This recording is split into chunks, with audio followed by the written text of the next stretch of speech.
जब मुहर्रम आता है, बहरहाल ये सवाल देखने को मिलता है कि बहुत से लोग अपने बच्चों को इमाम हुसैन का फकीर बनाते हैं।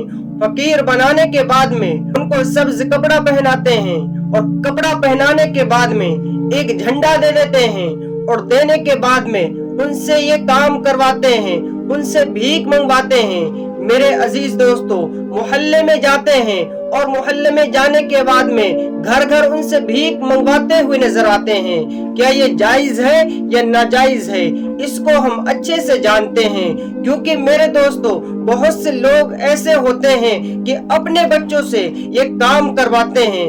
और दोस्तों, आपको ये जानकारी ना थी तो मेरे दोस्तों इस वीडियो से आपको ये जानकारी मिली तो आपसे एक रिक्वेस्ट है कि आप मेरी वीडियो को जरूर शेयर कर दें, इसलिए कि आप तक ये जानकारी पहुंच गई है तो मेरे कहने का मतलब ये है उस तक भी ये जानकारी पहुंचेगी तो वो भी एक नाजायज काम से बच जाएगा।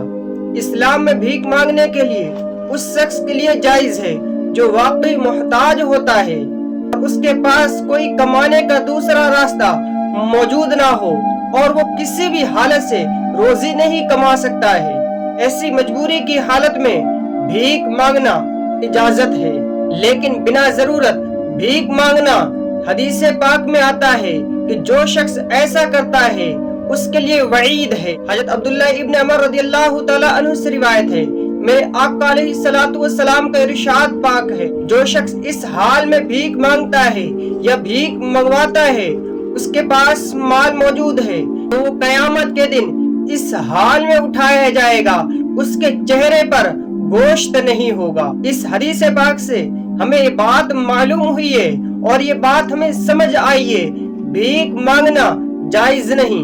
आला हजरत इमाम अहले सुन्नत रदियल्लाहु ताला अन्हु फरमाते हैं, बिना जरूरत भीख मांगना हराम है। खुलासा ये है, मुहर्रम हो या कोई और महीना, बिला जरूरत भीख मांगना नाजायज है और इसका शरीयत मुताहिरा से कोई ताल्लुक नहीं। जो वालिदैन अपने बच्चों से ऐसा करवाते हैं वो गुनहगार हैं और बिला जरूरत भीख मांगना भी हराम है और भीख देना भी हराम है। अगर आपके दरवाजे पर इस अंदाज से कोई बच्चा आपसे भीख मांगे तो आपको चाहिए उस बच्चे को भीख ना दें, इसलिए कि अगर आप भीख दोगे तो उसकी हौसला अफजाई होगी। तो हमें चाहिए इस गलत रस्म से हम बचें और अपने बच्चों को इमाम हुसैन का फकीर की बजाय इमाम हुसैन का गुलाम बनाएं, इमाम हुसैन का आशिक बनाएं और अपने बच्चों को इमाम हुसैन की सीरत बताएं, इमाम हुसैन का सब्र बताएं कि हजरत इमाम हुसैन रदियल्लाहु ताला अन्हु ने किस तरह सब्र किया है। उनके दिलों में अहले बैत इत्तहार की मोहब्बत पैदा हो और वो अपनी जिंदगी को हजरत इमाम हुसैन रदियल्लाहु ताला अन्हु की जिंदगी पर गुजारें।